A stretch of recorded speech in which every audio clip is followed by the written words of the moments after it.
নমস্কার বন্ধুরা, চলুন আরও একটি খবর সম্বন্ধে আমরা আলোচনা করে নিই। তো কথা রাখলেন আমাদের মাননীয় মুখ্যমন্ত্রী মমতা বন্দ্যোপাধ্যায়। কিছুদিন আগে উনি বলেছিলেন তিনি কারো পানিশমেন্ট হতে দেবেন না। উনি সত্যি কথা রাখলেন, উনি কারো পানিশমেন্ট হতে দিলেন না। তা চলুন দেখে নেওয়া যাক ব্যাপারটা ঠিক কী ঘটেছিল।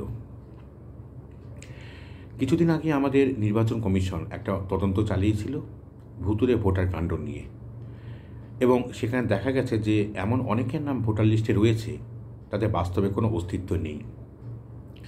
এবং সেই তদন্তের পরিপ্রেক্ষিতে কমিশন অভিযোগ করেছিল কিছু সরকারি আধিকারিকের বিরুদ্ধে। তারা হলেন বারুইপুর পূর্ব কেন্দ্রের ইআরও এবং অ্যাডিশনাল ইআরও, এবং ময়না বিধানসভা কেন্দ্রের ইআরও এবং অ্যাডিশনাল ইআরও, এবং একজন ডেটা এন্ট্রি অপারেটরের বিরুদ্ধেও কমিশন অভিযোগ করেছিল। এবং কমিশন রাজ্য সরকারকে চিঠি দিয়েছিল 5ই আগস্ট, এবং 8ই আগস্ট আবার চিঠি দিয়েছিল, এবং কমিশন নির্দেশ দিয়েছিল যে এদেরকে সাসপেন্ড করতে হবে, এদের বিরুদ্ধে এফআইআর দায়ের করতে হবে, এবং 11ই আগস্ট সোমবার দুপুর 3টের মধ্যে কমিশনকে জানাতে হবে যে এদের বিরুদ্ধে কী ব্যবস্থা নেওয়া হয়েছে।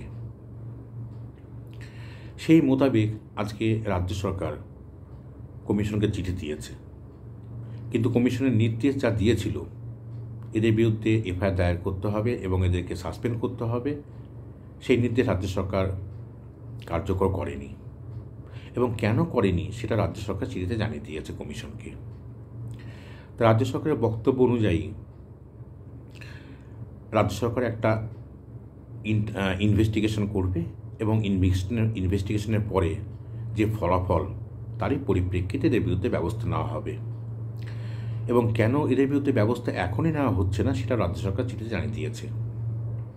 রাজ্য সরকার জানিয়েছে যে এই যারা নির্বাচনী আধিকারিক, এরা যেমন নির্বাচন প্রক্রিয়ার সঙ্গে যুক্ত থাকে, তেমন এরা সরকারের অন্য কাজকর্মের সঙ্গেও যুক্ত থাকে, এবং তারা গুরুত্বপূর্ণ দপ্তরের কাজের ভার এদের ওপর থাকে।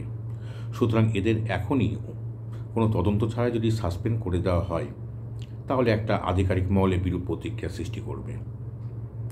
সেই জন্য রাজ্য সরকার চিঠিতে জানিয়েছে যে একটা অনুসন্ধান হবে, এবং অনুসন্ধানের যে ফলাফল তারই পরিপ্রেক্ষিতে এদের ব্যবস্থা নেওয়া হবে।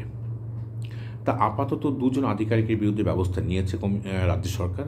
তাদেরকে এই যে নির্বাচন প্রক্রিয়া এখান থেকে সরিয়ে দেওয়া হয়েছে, এবং বাকিরা যে পদে ছিল, যে কাজ করছিল, তারা সেই পদে বহাল রয়েছে।